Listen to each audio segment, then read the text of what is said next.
نحمده ونصلي على رسوله الكريم اما بعد اعوذ بالله من الشيطان الرجيم بسم الله الرحمن الرحيم قال عز وجل في سورة الأنعام ولو أننا نزلنا إليهم الملائكة وكلمهم الموت وحشرنا عليهم كل شيء قبلا ما كانوا ليؤمنوا إلا أن يشاء الله ولكن أكثرهم يجهلون قال عز وجل في سورة القمر وَلَقَدْ يَسَّرْنَا الْقُرْآنَ لِلذِّكْرِ فَهَلْ مِن مُّدَّكِرٍ رب اشرح لي صدري ويسر لي أمري واحلل عقدة من لساني يفقهوا قولي۔ آج ہم اللہ کا نام لے کر انشاءاللہ پارہ نمبر 8 کے مضامین کا خلاصہ دیکھتے ہیں، انشاءاللہ اس کو پڑھتے ہیں۔ اور آیت نمبر قرآن کھول لیجئے اور آیت نمبر 111 پہ آ جائیے۔ اس کی میں نے تلاوت کی پہلی آیت نمبر 111 سورۃ الانعام 8واں پارہ کا آغاز۔ اس آیت میں یہ بیان ہے کہ اگر آپ جیسے کل بھی ذکر ہوا کہ جو کافر لوگ تھے یا مشرکین مکہ تھے وہ حسی معجزے کا فزیکل جو میریکل جو اس کا مطالبہ کر رہے تھے، تو اللہ کا یہ تبصرہ ہے اس آیت میں کہ ان کو آپ کوئی سے بھی بات دکھا دیں، کوئی معجزہ بھی دکھا دیں، یہ کبھی ایمان لانے والے نہیں ہیں۔ چاہے فرشتوں کا نزول ہو جائے یا مردے اٹھ کر ان سے کلام کرنے لگے یا ان کی کوئی بھی فرمائش ہو، کسی قسم کی فرمائش کے مطابق بھی نشانی یا معجزہ حاضر کر دیا جائے تو یہ کبھی ایمان لانے والے نہیں ہیں۔ یہ مختلف ہم پڑھتے آ رہے ہیں، موسیٰ علیہ السلام سے بھی اس طرح کے مطالبات کیے جا چکے، بنی اسرائیل جو اہل کتاب تھے انہوں نے کہا کہ اللہ کو دکھاؤ تو تب ہم مانیں گے، یہاں تک بات پہنچی۔ اور ہم ایک آیت پڑھ رہے ہیں پہلے پارے کے آخر میں 118 نمبر آیت۔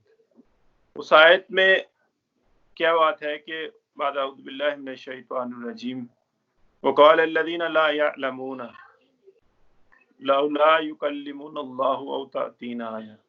نادان لوگ یا جو وہ لوگ جو جانتے نہیں وہ یہ ضرور کہیں گے کہ اللہ ہم سے خود کلام کیوں نہیں کرتا یا ہمیں کوئی نشانی دکھاؤ۔ بڑا خوبصورت تبصرہ ہے آیت کے اگلے حصے میں، اللہ کہتا ہے قال الذین من قبلہم کذالک قال الذین من قبلہم مثل قولہم تشابہت قلوبہم۔ اس طرح کے جو باتیں ہیں نا ان سے پہلے بھی کرتے لوگ آئے ہیں، مثل قولہم اس طرح کی باتیں، تشابہت قلوبہم، اللہ کہتا ہے ان اگلوں پچھلوں کی ذہنیتیں، ان اگلوں پچھلوں کی سوچیں، ان اگلوں پچھلوں کی جو ہیں دل سب کے ایک جیسے ہیں، سب لوگوں کے۔ آج بھی لوگ یہی کہیں گے کہ بھائی کچھ کر کے دکھاؤ، ظاہر کر کے دکھاؤ تو تب مانیں گے، حواس خمسہ میں آئے تو تب مانیں گے، آنکھوں سے دیکھوں گا تو تب مانوں گا، ویسے نہیں مانوں گا۔ اس طرح کی ایمان کا تو فائدہ ہی نہیں ہے۔ اس طرح کی حسی معجزے دکھا، کیا ہم پڑھیں گے آگے جا کے صالح علیہ السلام کو نہیں کہا گیا، کیا دکھایا نہیں گیا، کیا مان گیا اس کو دیکھنے کے بعد، کہا سیدھا جادو ہے۔ اللہ اسی میں آیت میں بھی یہ بھی کہتا ہے کہ یہ کہیں گے کہ یہ جادو ہے، ایون اللہ کو دیکھ لیں تب بھی یہ کہیں گے یہ جادو ہے، رشتے بھی آ جائیں کوئی سا بھی معجزہ دکھا دیا جائے یہ لوگ کہیں گے جادو ہے۔ مائک کھلا ہے، پلیز میوٹ کر لیں۔ پھر آیت نمبر 112 سے 13 میں جو شیاطین ہوتے ہیں، چاہے وہ انسانوں میں سے ہوں چاہے جنوں میں سے ہوں، یہ خوش نما باتیں جو ہے نا دھوکہ کے لیے سجاتے ہیں، آیت نمبر 112 سے 13 میں۔ اور ان کو یہی لوگ سجاتے ہیں جبکہ، اور یہ کیوں سجاتے ہیں یہ باتیں؟ نیک لوگوں کے مشن میں رکاوٹیں کھڑی کرنے کے لیے، کس طرح ان کو الجھا دیا جائے، نیک لوگوں کو کس طرح ان کو ان کے مقصد سے ہٹا دیا جائے، یہ ان کا پرپس ہوتا ہے اس میں۔ اور کیونکہ ان کا مقصد کیا ہے، یہ آخرت پہ یقین نہیں رکھتے، یہ لوگ، ان کا ایمان نہیں ہے آخرت پر۔ نیک لوگ جو ہے رسول کی یا نمائندے کی بات مان کر آخرت پر یقین کرنے لگتے ہیں اور ان کے اعمال اسی طرح استوار ہونے لگتے ہیں آخرت پر، آخرت کا انہوں نے پرپورشن سیٹ کر لیا ہے اور اسی طرح اپنے اعمال ان کے سیٹ ہو گئے ہیں۔ اور یہ لوگ حسد میں اور کہ ان کو کسی طرح اور ضد میں اور بغض میں اور اناد میں کسی طرح ان کو ان کے مقصد میں الجھا دیا جائے، مقصد سے ہٹا دیا جائے۔ یہ ہے ان باتوں میں۔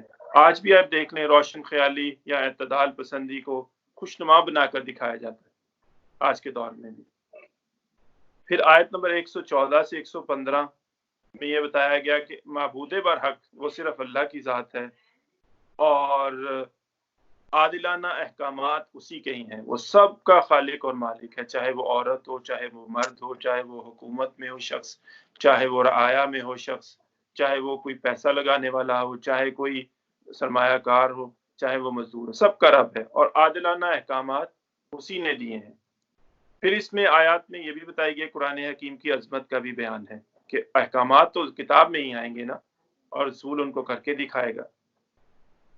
اور پھر ان آیات میں بتایا گیا کہ کیا تم سوچتے دیکھتے ہیں تمہارے معبودوں نے، یہ جو باطل معبود ہیں، ان کسی نے کچھ بھی نازل کیا ہے، کسی نے کچھ بھی نظام دیا ہے، کسی نے کچھ بھی تعلیم دی ہے، یا تم صرف اپنی من گھڑت باتوں میں جس کی کوئی سند نہیں ہے اسی کے پیچھے لگے رہو گے؟ اس میں ان کو بتایا جا رہا ہے، جبکہ اس کے برعکس دیکھو اللہ کی ذات نے تم خود مان رہے ہو۔ جب تم سے پوچھا جاتا ہے کہ کس نے یہ کائنات بنائی، تم کہتے ہو اللہ نے۔ تم کہتے ہو کون بارش برساتا ہے، تم کہتے ہو اللہ نے۔ اس کا نظام کون چلا رہا ہے، اللہ چلا رہا ہے۔ تو پھر یہ شفعاء جو تم نے من گھڑت جو گھڑ لیے ہیں، یہ کس طرح یہ جو ہیں شریک ہو سکتے ہیں اللہ کے؟ ان آیات میں یہ بتایا جا رہا ہے۔ پھر آیت نمبر 116 سے 117 میں یہ بتایا گیا کہ اکثریت کی یہ بھی شروع سے ہی ہے، اکثریت تو ہمیشہ گمراہ ہی رہی ہے، یہ بدی پر ہی رہی ہے اکثریت، چاہے وہ شرک ہو، چاہے کفر ہو، طاغوت ہو، یہ اکثریت تو گمراہی رہی ہے۔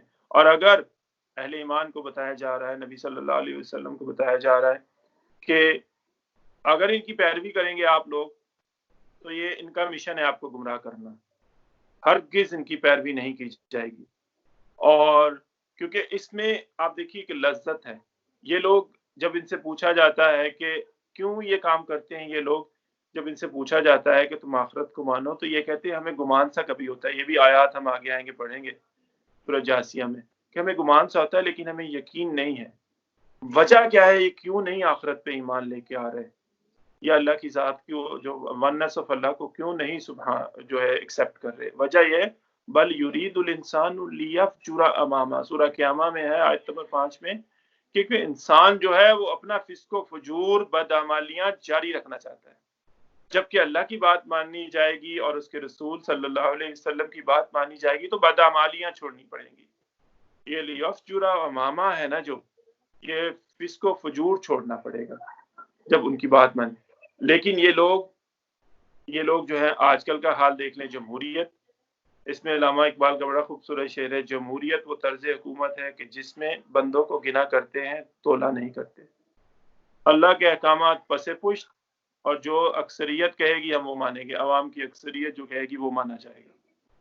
تو حال دیکھ لیجئے، کسی دور میں ہوتا تھا کہ ساری گندگی کسی ایک حاکم کے سر پر ہوتی تھی جیسے نمرود اور فرعون، اب وہ تولا تولا ماشا ماشا کر کے سب کے سر پہ ڈال دی گئی کہ ہم فیصلے کریں گے۔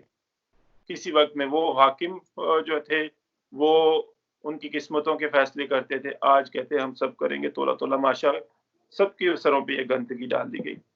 پھر آیت نمبر 118 سے 121 میں یہ بتایا گیا کہ معیار حق جو ہے وہ اللہ کا نظام ہے، اللہ کی شریعت ہے، اللہ کا قانون ہے، موروثی تصورات نہیں۔ ان میں یہ لوگ کچھ جو ہے چیزیں خود ہی حرام قرار لیتے تھے، خود ہی حلال کر دیتے تھے۔ کچھ کہتے تھے یہ حصہ اللہ کے لیے ہے، یہ حصہ شریک کر ہے، یہ حصہ ہمارے معبودوں کے لیے ہے، لات منات عزا کے لیے ہے۔ اور کچھ جانوروں کو اللہ کے نام پہ ذبح کرتے تھے اور کچھ جانوروں کو اپنے معبودوں کے نام پہ ذبح کرتے تھے۔ اور ان کو یہ ساری چیزیں کون سجا رہا ہے؟ شیطان، جو انسان کا حقیقی دشمن ہے۔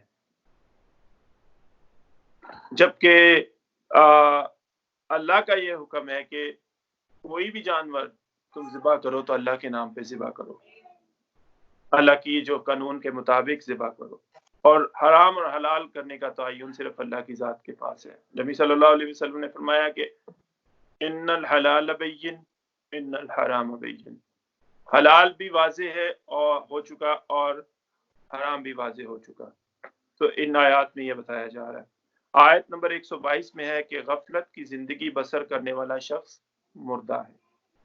پھر اس آیت میں ایسے باسعادت انسان کا بھی ذکر ہے کہ جو غافل یعنی مانوی طور اعتبار سے مردہ تھا، زندہ تو تھا لیکن ضمیر مر چکا تھا، پھر اللہ نے اس پر رحم کیا، اس کو غفلت سے نکال دیا اور ہدایت کی طرف متوجہ فرمایا۔ پھر اس نے اس علم و ہدایت کو پا کر اب دوسروں کو بھی غفلت سے نکالنے کی کوشش کر رہا ہے۔ ایسا سعید انسان اس بد نصیب کی طرح نہیں ہو سکتا جو اللہ کی ہدایت سے محروم رہ گیا ہو اور اپنی بدعمالیوں پر خوش ہو رہا ہو۔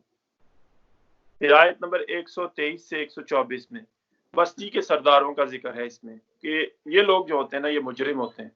آگے بھی پڑھیں گے جن قوموں کا ذکر آ رہا ہے، 5-6 قوموں کا اس صورت میں ذکر ہے، 6 قوموں کا، ان کا بھی پڑھیں گے انشاءاللہ۔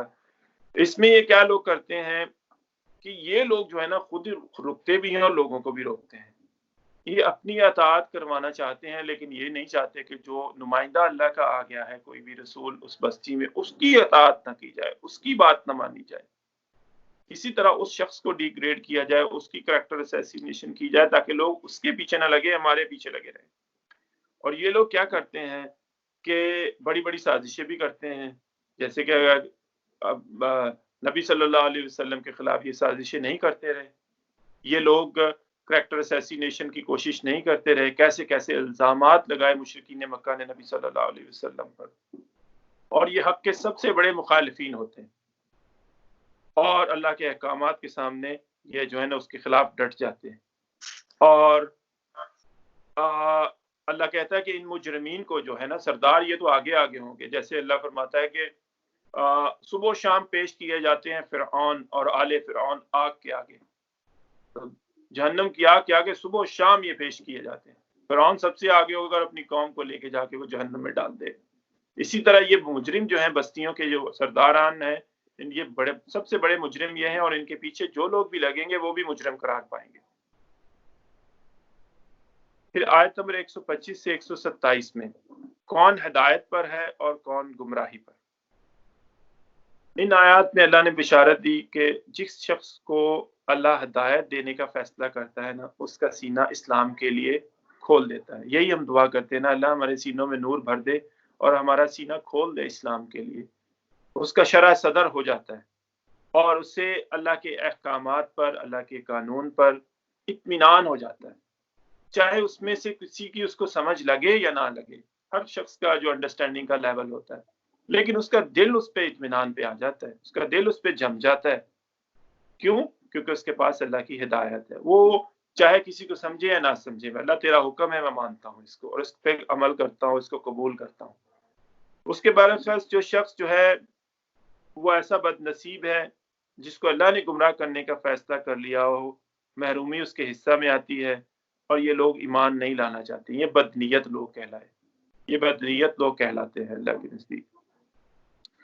پھر وہی بات آ گئی کہ اکثریت جیسے گمراہی پر ہے تو یہ گمراہی جو ہے یہ ناکامی بن جائے گی۔ 128 سے 129 نمبر آیات میں اس میں یہ بتایا گیا کہ انسانوں کی اکثریت جو ہے نا وہ ناکام ہونے والی ہے۔ یہ بھی ہم آگے چل کے پڑھیں گے سورہ کہف میں۔ اللہ جہنم سے جب بھر دے گا جہنم کو تو پوچھے گا کہ جہنم پوچھے گی کہ حل میں مزید کچھ اور بھی ہے، مطلب کہ اور بھی لوگ ہیں جو اس مجھ میں آنے والے ہیں، جہنم میں آنے والے ہیں۔ اللہ کہتا ہے میں جنوں اور انسانوں سے جہنم کو بھر دوں گا۔ اور ایک آیت میں پیچھے پڑھ رہے ہیں ان اللہ جامع المنافقین والکافرین فی جہنم جمیعا، اللہ منافقوں اور کافروں سے جہنم کو تمام سے جہنم کو بھر دے گا، ان کو اکٹھا کرنے والا ہے اللہ، لازماً ان کو جہنم میں اکٹھا کرنے والا ہے۔ تو اس کا ذکر ہے، چاہے وہ انسانوں میں سے ہو چاہے وہ شیاطین میں سے ہو۔ اللہ کہے گا انہیں تم نے بڑی تو جو ہے انسانوں کی، جنوں سے بھی یہ کہے گا بڑی تعداد کو تم نے گمراہ کر لیا اور تم خوب کامیاب ہو گئے۔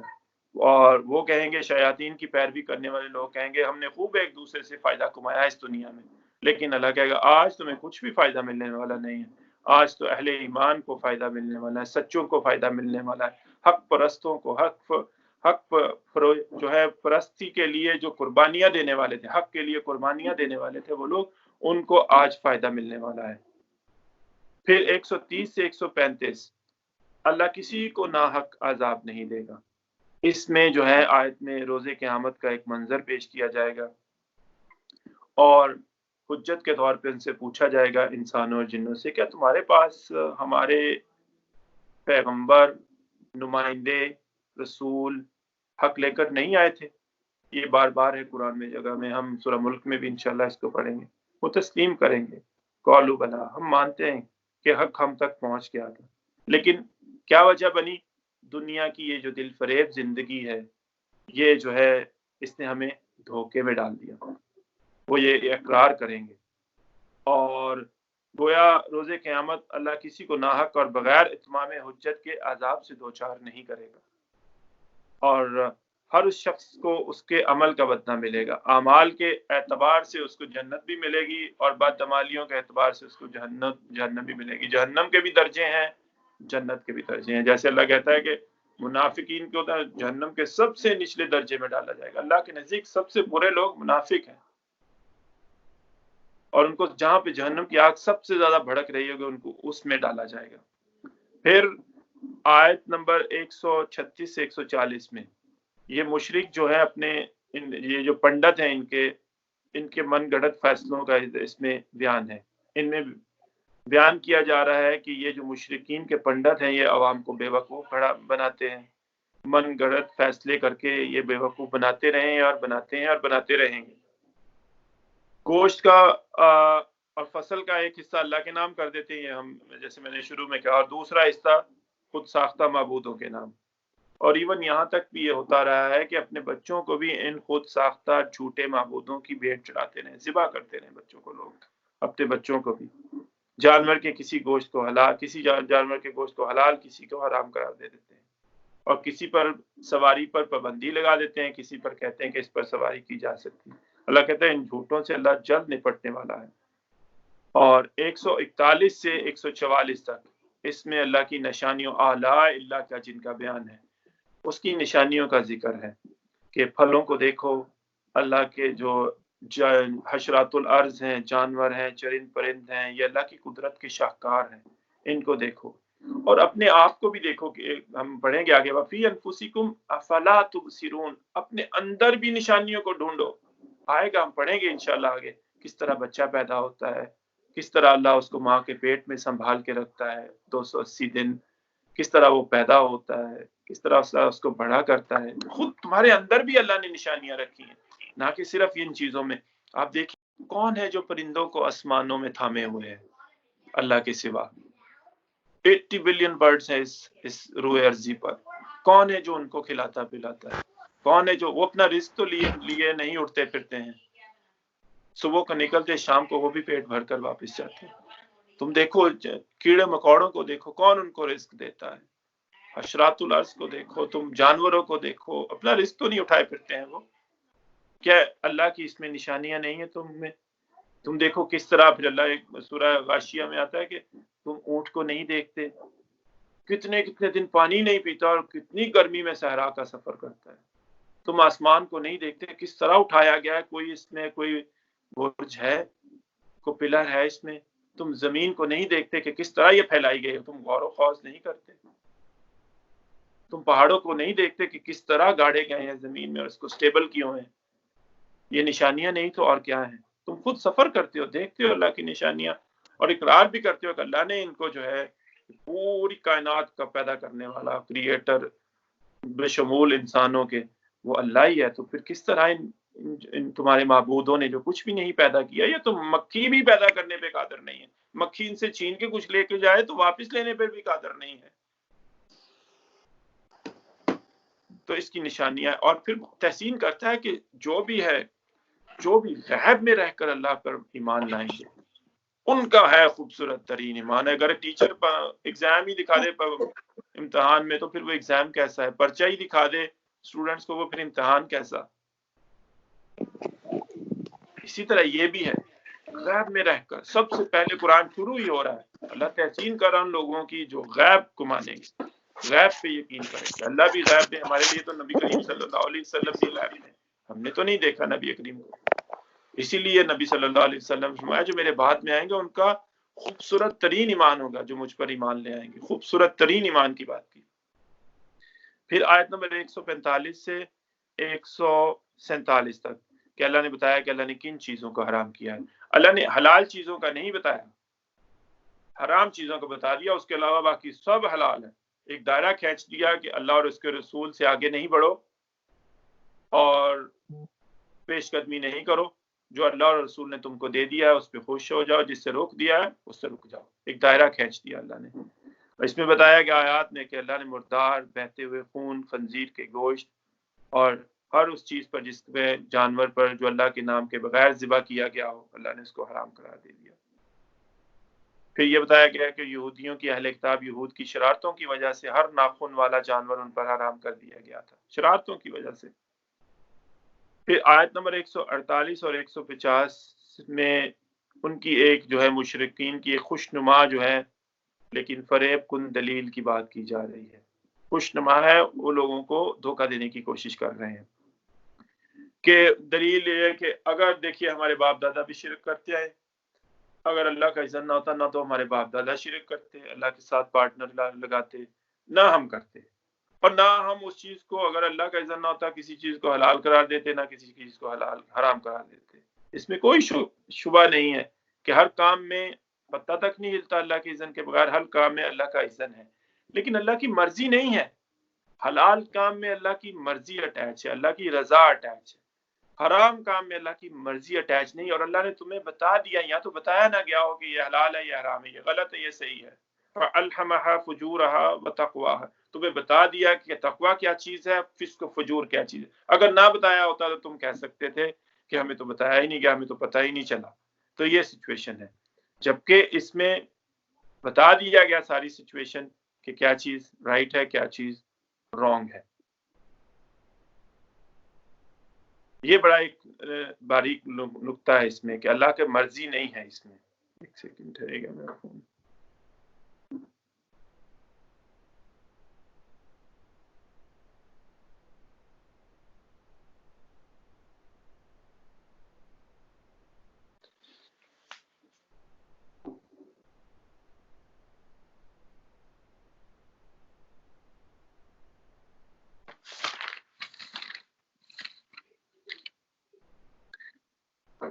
اس کے بعد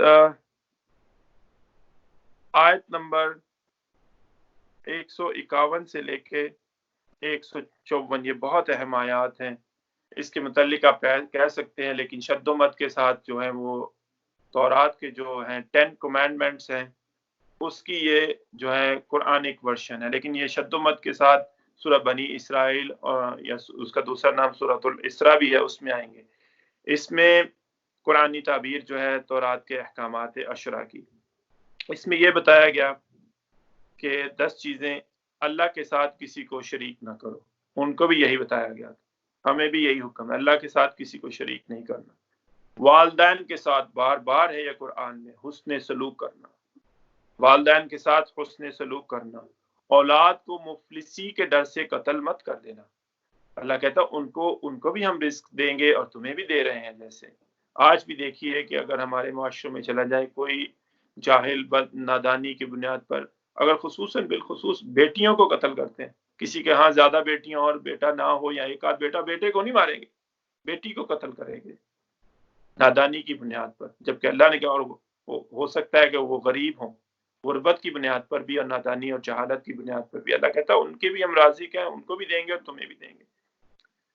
بے حیائی کے قریب مت جاؤ، خواہ وہ ظاہر ہو یا پوشیدہ، چاہے وہ تمہارے خیالات میں ہو. ہر بے حیائی کے قریب مت جاؤ. کسی بھی جان کو ناحق قتل مت کرو. یتیم کا مال نہ کھاؤ، بلکہ عمدہ طریقے سے اس مال کی حفاظت کرو جب تک یتیم جوان نہ ہو جائے. پھر ناپ تول کو عدل کے ساتھ پورا کرو. ہمیشہ عدل کی بات کرو اور جانبداری نہ برتو. اللہ کے ساتھ کیے گئے عہد کو پورا کرو. اللہ کی کتاب ہی سیدھا راستہ ہے، اس کی پیروی کرو. دیکھ لیجئے کتنا زور ہے، آگے بھی آئے گا شد و مت کے ساتھ. یہ ساری چیزیں، یہ احکامات اللہ کے. اور دیکھ لیجئے آج مسلمانوں کی حالت کیا ہے. ان 10 چیزوں کی روشنی میں دیکھ لیجئے ہماری حالت کیا ہے. عہد کو دیکھ لیں، ناپ تول کو دیکھ لیں، یتیم کے مال کھانے کے سلسلے میں دیکھ لیں، بے حیائی کو دیکھ لیں. مفلسی میں دیکھ لیں، والدین کے ساتھ سلوک کو دیکھ لیں، اور شرک تو ڈاکٹر صاحب نے بتایا تھا، ڈاکٹر فواد نے، جیسے کہ اس میں اگر آپ ڈاکٹر اسرار احمد کے لیکچر سنیں حقیقت و اقسام شرک، تو وہ بہت مفید رہے گا شرک کو سمجھنے کے لیے۔ پھر 155 آیت سے لے کے 157 تک کہ نزول قرآن مشرکین مکہ کے لیے اتمام حجت۔ اب ان لوگوں کے پاس کوئی کتاب نہیں تھی، ان میں کوئی رسول بھی نہیں آیا تھا 2 سے 2,500 تقریباً سال۔ اگر ان میں نہ کتاب آئی ہوتی تو یہ کہہ سکتے تھے قیامت کے دن کہ اللہ دیکھو بنی اسرائیل میں 2000 سال تک یا 2,500 سال تک پیغمبر آتے رہے، ان کے پاس آسمانی صحیفے، آسمانی کتابیں بھی آتی رہی، ہم میں تو کچھ بھی نہیں آیا۔ اب ان کو یہ بتایا جا رہا ہے کہ بہترین کتاب تم میں اتاری گئی ہے، اور نبی آخر الزمان صلی اللہ علیہ وسلم جو تم ہی میں سے ہیں وہ مبعوث ہوئے ہیں تم میں۔ تم یہ بھی نہیں کہہ سکتے کہ یہ شخص کوئی باہر سے آ گیا، تم انہیں جانتے ہو بچپن سے، یہ تمہارے ہی ایک معزز خاندان کے چشم و چراغ ہیں بنو ہاشم کے۔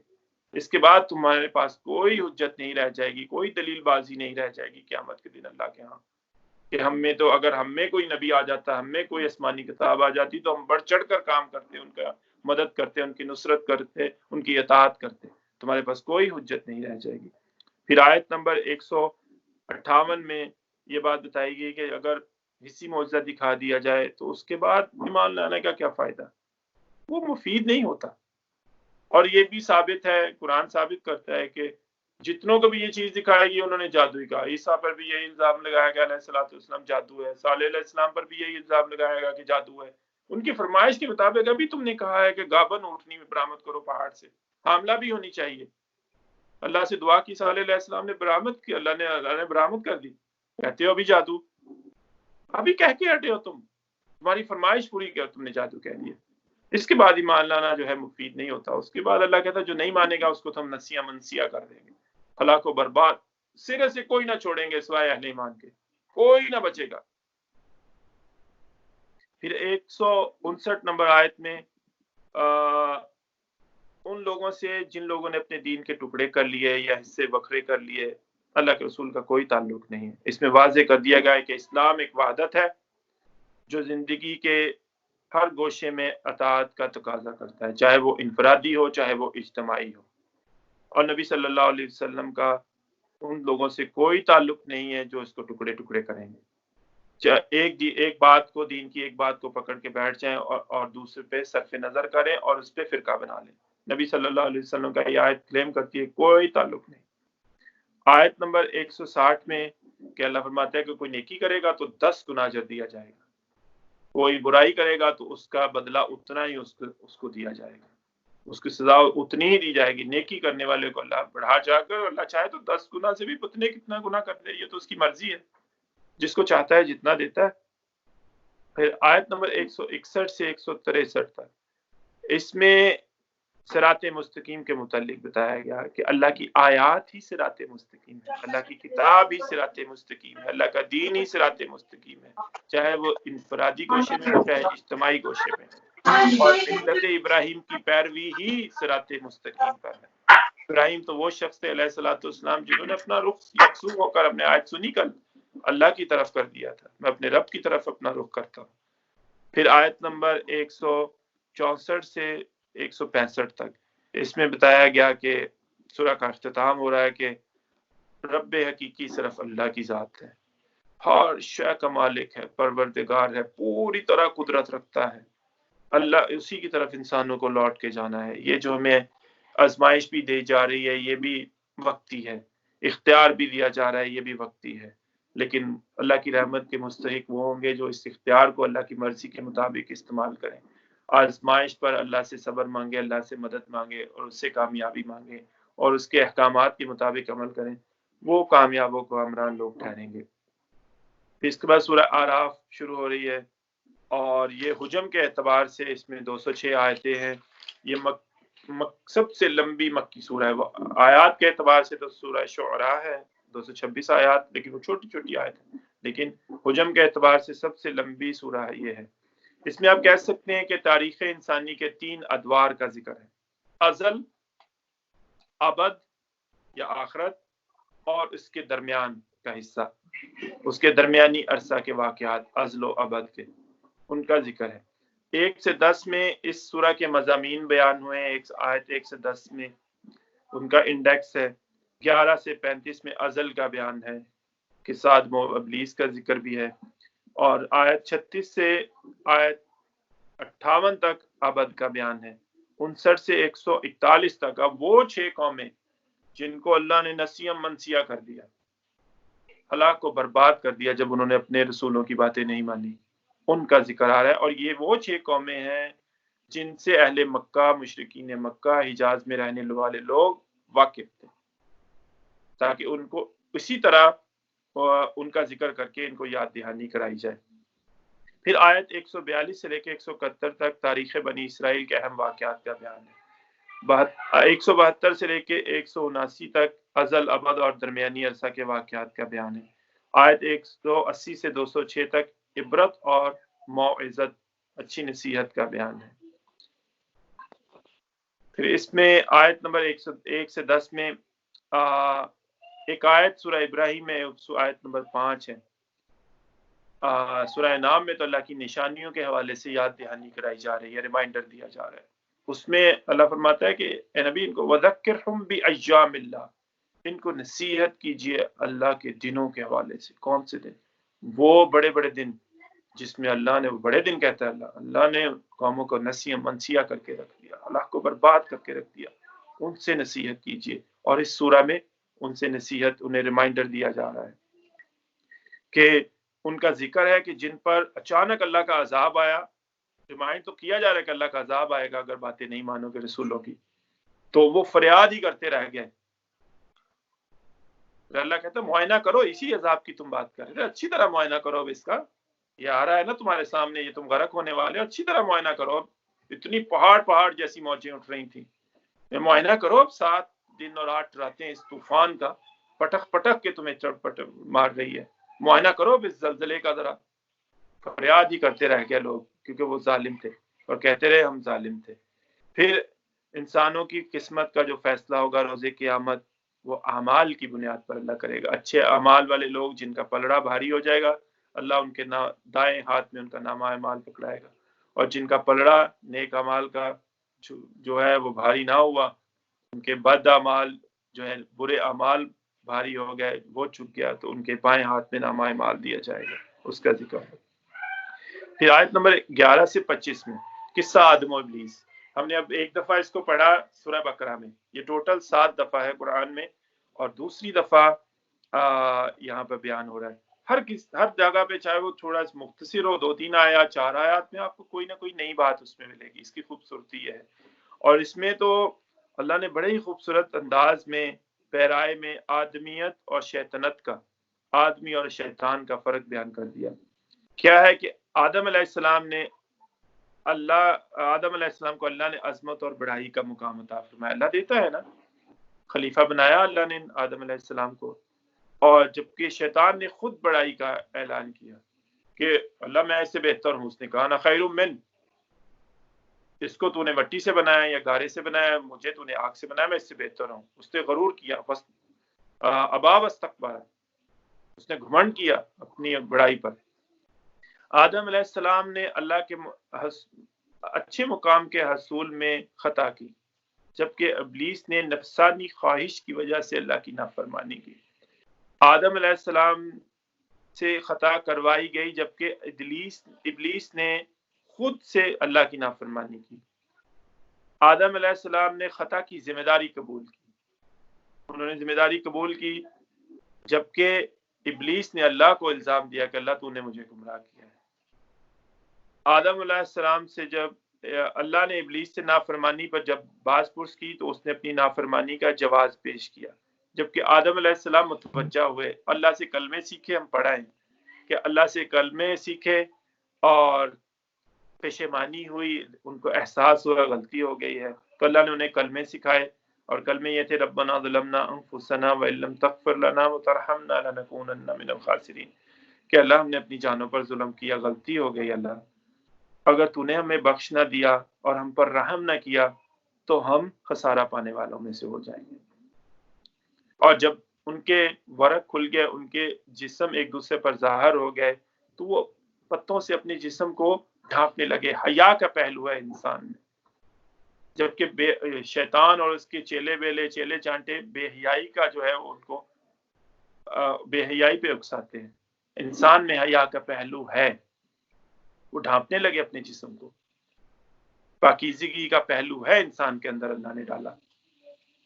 پھر آیت نمبر 26 سے 28 میں سورہ اعراف کی، لباس میں تقوی اختیار کرو، اس کا حکم دیا اللہ نے، اور خبردار فرمایا کہ جس طرح ابلیس نے جنت میں باغ میں، اس باغ میں تمہارے والدین کا لباس اتروا دیا تھا، خبردار رہنا، وہ تمہارا دشمن ہے، کہیں وہ تمہیں عریانی اور فحاشی میں مبتلا نہ کر دے۔ اللہ نے تمہارے لیے ایسا لباس پسند فرمایا ہے جو تمہارے سطر کو پوشیدہ رکھتا ہے اور تمہارے لیے زیب و زینت ہے۔ لباس میں بھی ہم پہنتے ہوئے یہ خیال رکھنا چاہیے کہ اس میں تقوی کا رنگ ہو، پورے جسم کو ڈھانپنے والا ہو، باریک نہ ہو کہ جسم نظر آئے، اتنا چست نہ ہو کہ اعضاء نظر آئے، اور اسراف نہ کیجیے، بہت مہنگا لباس پہننے سے گریز کیجیے۔ لباس میں تکبر کا اظہار نہ ہو، مرد عورتوں کا سا اور عورت مردوں کا سا لباس نہ پہنے، اور مرد خاص طور پر ریشمی لباس سے اجتناب کریں۔ یہ ہمیشہ سے ہوتا ہے، یہ شیطانی قوتیں ہوتی ہیں، ان کے چیلے چانٹے ہوتے ہیں، کسی طرح انسان کو ننگا کر دیا جائے، اس کو بے حیا بنا دیا جائے۔ اور اسی طرح کی ایک مثال یہ ہے کہ مشرکین مکہ کتنا عمدہ کام ہے طواف کرنا اللہ کے گھر میں، یہ برہنہ ہو کر کرتے تھے یہ طواف، یہ جو ہے، اور کہتے تھے ہم نے اپنے باپ دادا کو بھی اسی پر پایا اور آج ہم بھی یہ کرتے ہیں۔ اللہ کہتا ہے اللہ ہرگز بے حیائی کا حکم نہیں دیتا، تمہیں بے حیائی سے بلکہ روکتا ہے۔ جبکہ یہ دنیا دار جو صوفیاں ہیں، یہ پنڈتوں کے پیچھے لگے ہوئے ہیں، یہ بستی کے مجرم سرداروں کے پیچھے لگے ہیں، یہ تمہیں بے حیائی پر اکساتے ہیں۔ اور آج کل اگر آپ دیکھ لیں، مغربی تہذیب سے مرعوب ہو کر ہمارے ہاں بھی جو کلچر کے نام پر بے حیائی پھیلائیں گے، یہ جی کلچر ثقافتی طائفے آ رہے ہیں جی، اس کی بنا پر بے حیائی پھیلا رہے ہیں۔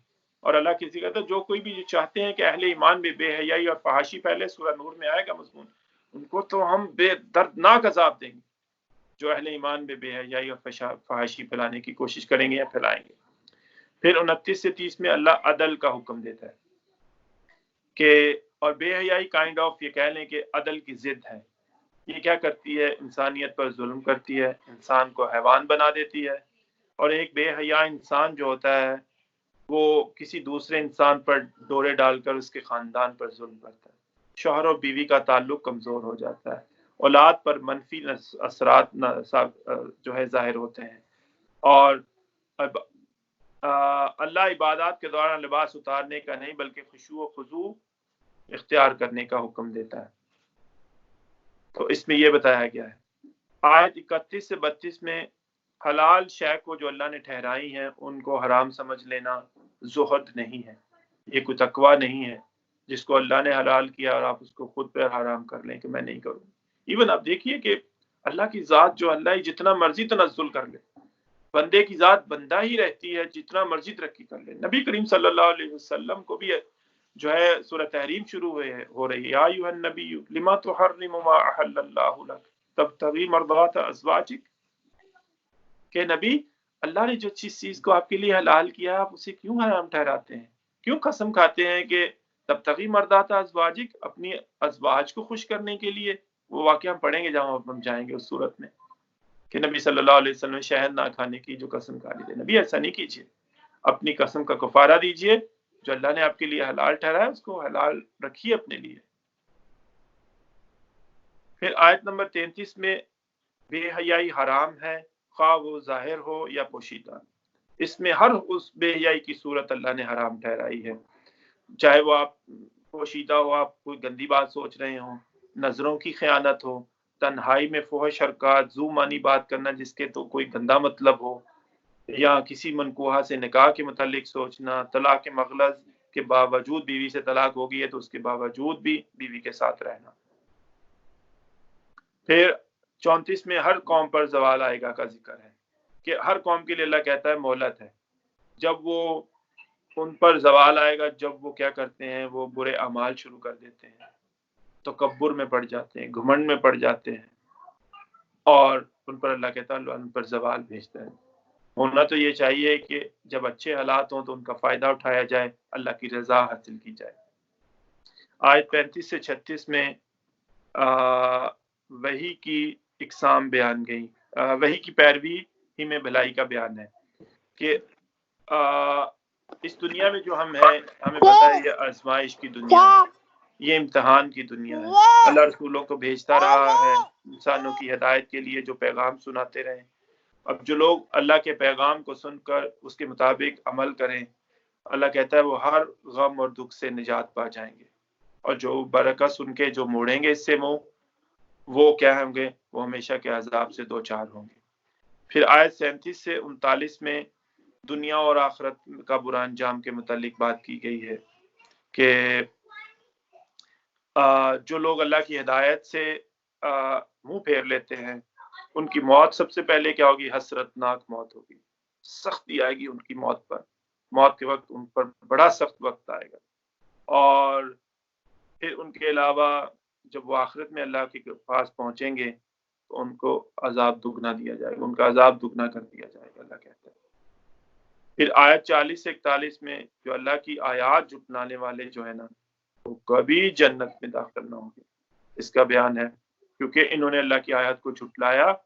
اللہ کہتا ہے والذین کفروا وکذبوا، صرف جھٹلایا ہی نہیں بلکہ اس پر تکبر کیا، وکذبوا، جھٹلا دیا اور منہ موڑ لیا، کفر انکار بھی کر دیا اور منہ بھی موڑ لیا ان لوگوں نے، یہ کبھی جنت میں داخل نہ ہو سکیں گے۔ اللہ مثال دیتا ہے جب تک جو ہے نا اونٹ سوئی کے ناکے سے، جہاں سے آپ دھاگا گزارتے ہیں، ادھر سے نہ گزر جائے نا، تب تک یہ جنت میں نہیں داخل ہو سکتے، اور یہ محال ہے، نہ اونٹ گزرے گا سوئی کے ناکے سے، نہ یہ جنت میں داخل ہو سکے۔ پھر اس کے بعد آیت نمبر 42 سے 42 سے 43 میں جنت جو ہے اللہ کہتا ہے کہ ان کو دے گا اچھے اعمال کرنے والوں کو دے گا۔ اللہ کہتا ہے ان کے دلوں میں اگر کوئی لغزش ہوگی، کوئی دورت ہوگی تو ہم ان کو نکال دیں گے، پاکیزہ کریں گے، صاف کریں گے ان کو، اور ان کو کہا جائے گا یہ تمہیں مل رہی ہے نا یہ اتنی پاکیزہ جگہ، اتنی شاندار جگہ، یہ تمہارے اعمال کی وجہ سے مل رہی ہے۔ علامہ اقبال کا بڑا خوبصورت شعر ہے اس کے متعلق، جنت تیری پنہا ہے تیرے خون جگر سے، اے پے کرے گل کوشش پہم کی جزا دے، کہ تم نے جو کوشش پہم کر کے آئے ہو نا، اس کی جزا دیکھو تم نے اللہ کیا دیکھو۔ 44 سے 45 میں اہل جنت کی اہل جہنم سے گفتگو کا ذکر ہے، تو وہ اہل جنت کہیں گے کہ بھئی جو اللہ نے ہم سے وعدے کیے تھے تو وہ سچ ثابت ہوئے، اور تم سے بھی کچھ، تمہیں بھی وعیدیں سنائی گئی تھی، دھمکیاں سنائی گئی تھی عذاب کی، وہ سچ ہوئیں کہ نہیں؟ تو وہ کہیں گے پوری ہوئی ہیں، اہل جہنم کہیں گے ہاں پوری ہوئی، تو پکارنے والا کہے گا اللہ کی لعنت ہو اہل جہنم پر۔ پھر آیت نمبر 46 سے لے کے 49 میں احزاب اصحاب اعراف کا تذکرہ ہے۔ اب اللہ کے فیصلے کے بعد کچھ لوگ جنت میں چلے جائیں گے، کچھ لوگ جہنم میں چلے جائیں گے، لیکن ایک گروپ ہوگا، اعراف بلندی کو کہتے ہیں، اعراف، سورہ اعراف کا مطلب، سورہ کا نام بھی الاعراف ہے، دی ہائٹس، کچھ لوگ بلندی پر بیٹھے ہوں گے، اور ان کو یہ اصحاب الاعراف کہلائیں گے۔ ان کے کچھ گناہ ہوں گے کہ ان کی وجہ سے ان کو جہنم میں بھی نہیں ڈالا جائے گا، اور ان کے پاس نیکیاں بھی ہوں گی۔ یہ بیچ بیچ کے لوگ آ گئے، جنت میں بھی نہیں جا رہے، یہ لوگ جو ہے اہل جنت کو دیکھ کر ان پر سلام پیش کریں گے، اور جب ان کی نگاہیں اہل جہنم کی طرف پھیر دی جائیں گی تو ان پر یہ ملامت کریں گے ان کے جرائم کی وجہ سے، اور انشاءاللہ اللہ کی رحمت کے ظہور کی وجہ سے یا نبی صلی اللہ علیہ وسلم کی شفاعت کی وجہ سے انہیں بھی اللہ جنت میں داخل کر دے گا۔ اللہ کی رحمت کا ظہور ہوگا تو انہیں بھی جنت میں داخل کر دیا جائے گا۔ آیت 50 سے لے کر 53 تک اہل جہنم کی اہل جنت سے گفتگو۔ اب وہ یہ لوگ جو ہیں سخت مشکل میں ہوں گے، سخت کمر توڑنے والا سلوک ہوگا اہل جہنم سے۔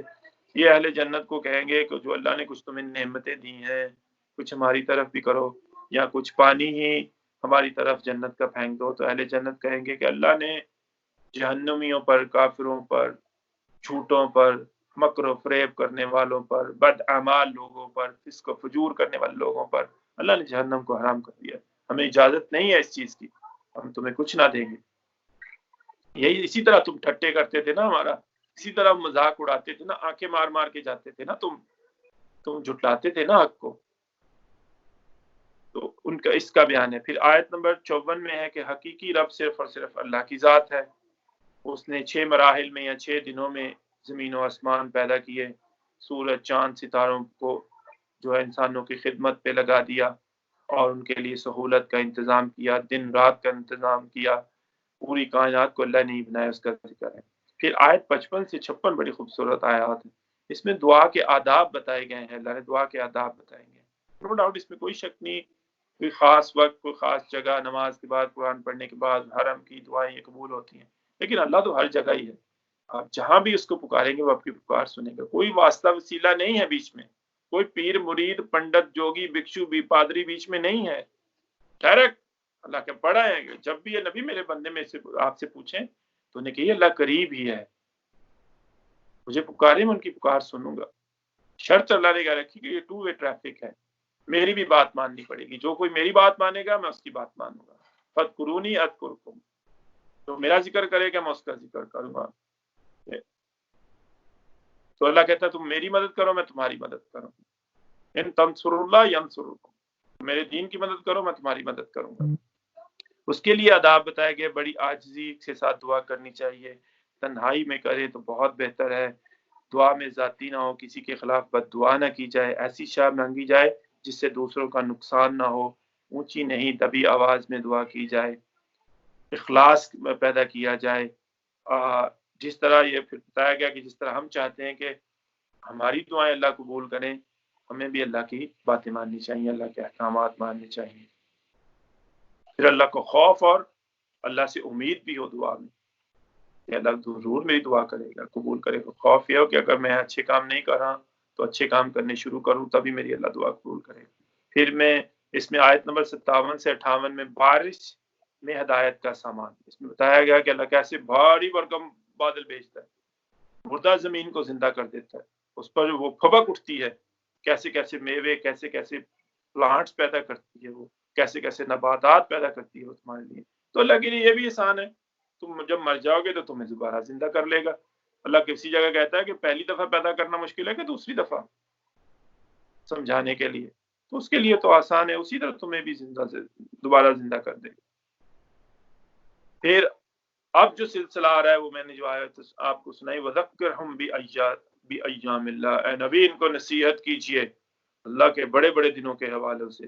اب وہ 6 قوموں کا ذکر آ رہا ہے، پہلے قوم نوح، پھر قوم جو ہے ہود علیہ السلام کی قوم، قوم عاد، پھر قوم ثمود صالح علیہ السلام کی قوم، پھر قوم جو ہے اس میں لوط علیہ السلام کی قوم، پھر شعیب علیہ السلام کی قوم، پھر موسیٰ علیہ السلام کی قوم۔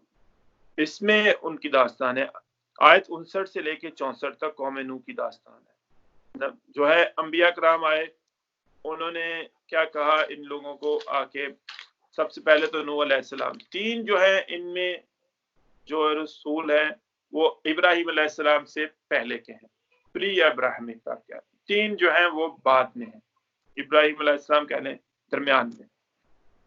اس میں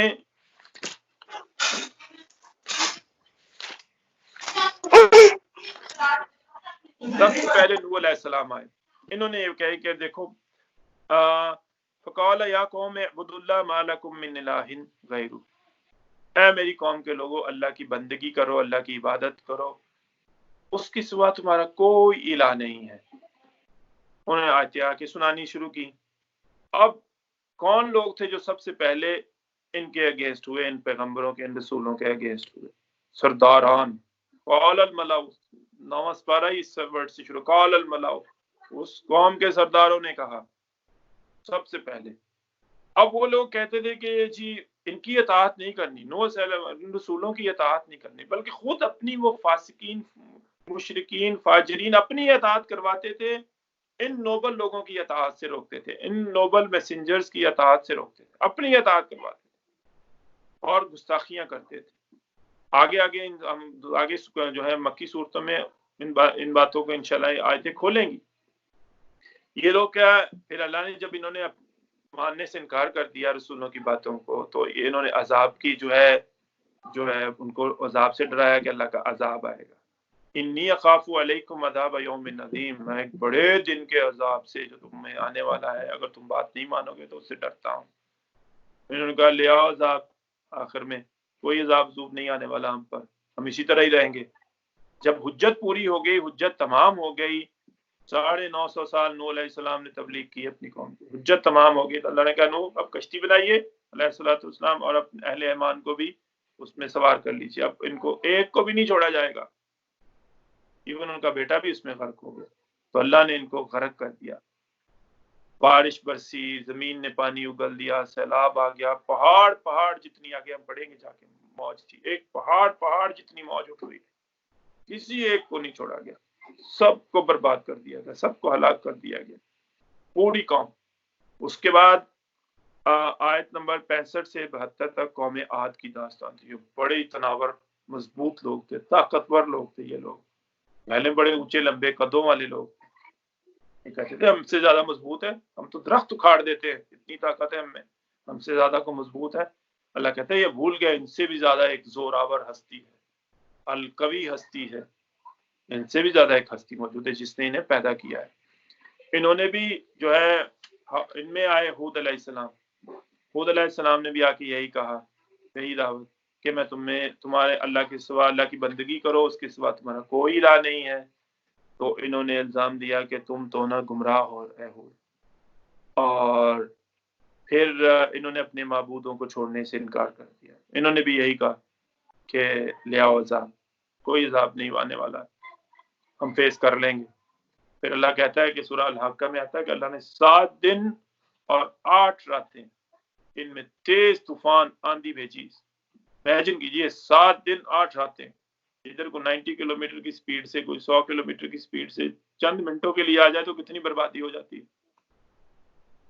آپ اس وقت اندازہ کیجئے کہ جب انہیں نسیہ منسیہ کرے گا، اللہ کہتا ہے کہ یہ اس طرح بوسیدہ پڑے تھے جیسے بوسیدہ تنے، کھجوروں کے تنے پڑے ہوتے ہیں، ویسے پڑے تھے، اتنا پٹک کے مارا ہے اس نے، آندھی نے انہیں 7 دن اور 8 راتیں مسلسل۔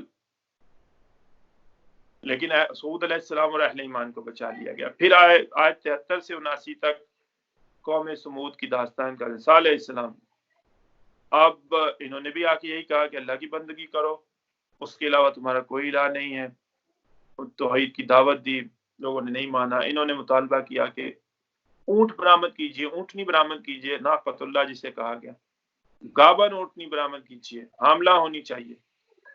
اللہ سے دعا کی، اللہ نے دعا کو سن لیا، قبول کر لیا صالح علیہ السلام کی، لیکن یہ لوگ پھر بھی ایمان نہیں لائے۔ کیا انہوں نے کہا؟ جادو۔ یہی بات جو میں نے شروع میں کی کہ نبی یہ فرشتے بھی اترتے دیکھیں، اپنے ہاتھوں سے کلام کو چھوئے، دفتن نازل ہو کلام، تب بھی یہ کہیں گے جادو۔ جس نے ماننا ہے بغیر دیکھے نشانیاں ہم نے ثابت کر دی، آپ سب سے بڑی نشانی ہے، اتنے اعلیٰ آدمی ہیں آپ، اتنے نوبل آدمی ہیں آپ، سب مان رہے ہیں آپ کی کہ آپ الصادق الامین ہے۔ قرآن پہ ان لوگوں کا دل ٹھکا ہوا ہے، لیکن ہٹ درمی جاہلیت تکبر کی وجہ سے نہیں مان رہے۔ اسی طرح ان لوگوں نے بھی کہا، صالح علیہ السلام کی قوم نے، جادو ہے۔ تو پھر ان کو جو ہے زلزلے نے آ لیا اچانک، انہوں نے نہ صرف یہ جادو کا ہے بلکہ اس اونٹنی کو بھی قتل کر دیا، ناقۃ اللہ کو بھی قتل کر دیا، اس کی کونچیں کاٹ دی۔ اہل ایمان محفوظ رہے، زلزلے نے سب کو برباد کر دیا، ہلاک کر دیا۔ پھر اس کے بعد آیت نمبر 80 سے 84 میں قوم لوط کی داستان کا ذکر ہے۔ اب دیکھیے کہ ان سے پری ابراہیمک، میں نے جو کہا کہ ابراہیم علیہ السلام سے پہلے لوگ صرف شرک میں مبتلا تھے۔ اب جو بعد میں جو 3 قومیں کا ذکر ہے، لوط علیہ السلام کی قوم ہے، ان میں شرک کے جو شجرہ خبیث ہے نا، اس کی خبیث شاخیں میں نکل رہی ہیں، ان کے اثرات ان کے کردار میں آ رہے ہیں، شرک کے اثرات۔ وہ کیا ہے کہ سب سے پہلے تو قوم لوط میں یہ ہم جنس پرستی، ہوموسیکشوالٹی میں پڑ گئے، اور لوط علیہ السلام نے لعنت کی ان پر لوگوں کو، تم کیا کرتے ہو، عورتوں کو چھوڑ کر اور مردوں کے پاس جاتے ہو اور اپنی محفلوں میں یہ کام کرتے ہو۔ آج دیکھ لیجیے انسانیت کا حال، مغرب کا حال دیکھ لیجیے، محفلیں پورا مہینہ، پرائیڈ منتھ ہے، پورا پریڈیں ہوتی ہیں، سارے شہروں میں ہوتی ہیں، لا بنا دیا گیا، اور کہتے ہیں کہ عیسائی اور یہودی ہو تو ہدایت پر ہوں۔ یہ تو اللہ بتائے گا آگے جا کے کیا بننا ہے. ان کو سزا کیا دی گئی؟ سب سے سخت سزا آپ کہہ سکتے ہیں. پہلے تو زمین کو تلپٹ کر دیا گیا، اپ سائڈ ڈاؤن. اس کے بعد پکی ہوئی مٹی کے پتھر مارے گئے جو نشان زدہ تھے، جس کا نام لکھا اسی کو لکھنا. اپ سائڈ ڈاؤن کر کے سیدھا کر کے پھر پتھر مارے گئے. اس طرح انہیں ہلاک و برباد کیا گیا. سدوم اور عمورہ کی بستی میں بتایا، جب تم جاتے ہو مشرکین مکہ ان راستوں کی طرف سفر کرتے ہو، کیا یہ ہدایت کا سامان نہیں، عبرت کا سامان نہیں ہے تمہارے لیے ان واقعات میں، ان بڑے بڑے دنوں میں؟ پھر اس کے بعد آیت نمبر 85 سے 93 میں قوم شعیب علیہ السلام کے ذکر ہے. یہ مدین میں بھیجے گئے اور ان میں کیا آیا؟ شرک کے علاوہ یہ لوگ کیا کرتے تھے؟ ناپ تول میں کمی اور رہزنی کا جرم کرتے تھے. شعیب علیہ السلام نے بڑی کوشش کی ان کی اصلاح کرنے کی. تو انہوں نے کہا شعیب ہم تم اور تمہارے ماننے والوں کو نا علیہ الصلوۃ والسلام اپنی بستیوں سے نکال باہر کریں گے. انہوں نے یہ دھمکی دی. تو پھر کیا ہوا؟ اللہ نے انہیں بھی پکڑ لیا، زلزلے نے آ لیا، یہ چھتری والے عذاب نے آ لیا انہیں اور برباد کر کے رکھ دیا، ہلاک کر کے رکھ دیا. اللہ آخر میں کہتا ہے کہ جن لوگوں نے شعیب کا کفر کیا نا، وہ ایسے اللہ نے کر دیے جیسے کبھی بسے ہی نہیں تھے، ادھر تھا ہی نہیں کوئی. اللہ نے انہیں ایسے کر دیا جیسے رہتا ہی کوئی نہیں تھا ادھر. اللہ نے ایسے ان کو کر دیا، اور جنہوں نے شعیب کا انکار کیا وہی خسارہ پانے والے. تو ان مذکرہم بایام اللہ، نبی صلی اللہ علیہ وسلم ان بڑے بڑے دن جانتے ہیں یہ لوگ. پھر موسیٰ علیہ السلام کا بھی ذکر آگے آئے گا، وہ انشاءاللہ ڈاکٹر فواد صاحب کل اس میں بیان کریں گے.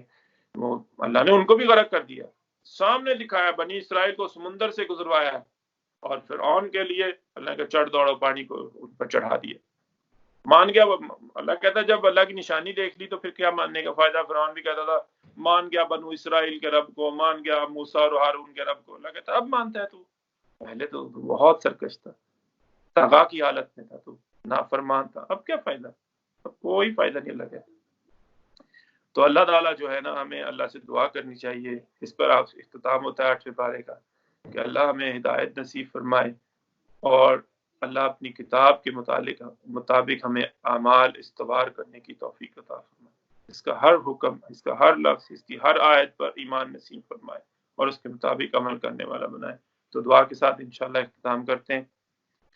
الحمدللہ رب العالمین والعاقبۃ للمتقین والصلاة والسلام علی سید الانبیاء والمرسلین. اللہم آنس وحشتنا فی قبورنا، اے اللہ اس قرآن کو ہماری قبر میں ہماری ویرانی کا ساتھی بنانا. وَاجْعَلْهُ لَنَا إِمَامًا وَنُورًا وَهُدًى وَرَحْمَةً، اور اس کو بنا ہمارے لیے امام، روشنی، ہدایت اور رحمت. اللہم ذکرنا منہ ما نسینا، اللہ ہم اس میں سے جو کچھ بھول گئے ہمیں یاد کرا دے. وعلمنا منہ ما جہلنا، اور جو ہمیں نہیں آتا ہمیں سکھا دے. وارزقنا تلاوتہ آناء اللیل وآناء النہار، اور اس کی پیروی، اس کی تلاوت کرنے والا بنا صبح کے اوقات میں بھی اور شام کے اوقات میں بھی. واجعلہ لنا حجتا یا رب العالمین، آمین اللہم آمین. ربنا آتنا فی الدنیا حسنۃ وفی الآخرۃ حسنۃ وقنا عذاب النار. ربنا اصرف عنا عذاب جہنم، اللہ میں جہنم کے عذاب سے بچا. اللہم اجرنا من النار یا مجیر یا مجیر یا مجیر. اللہم انک عفو کریم تحب العفو فاعف عنا یا کریم، فاعف عنا یا غفور. سبحان ربک رب العزت عما یصفون وسلام علی المرسلین والحمد للہ رب العالمین. سبحانک اللہم وبحمدک نشہد ان لا الہ الا انت نستغفرک ونتوب الیک. السلام علیکم، جزاکم اللہ خیرا. وعلیکم السلام ورحمۃ اللہ. وعلیکم السلام.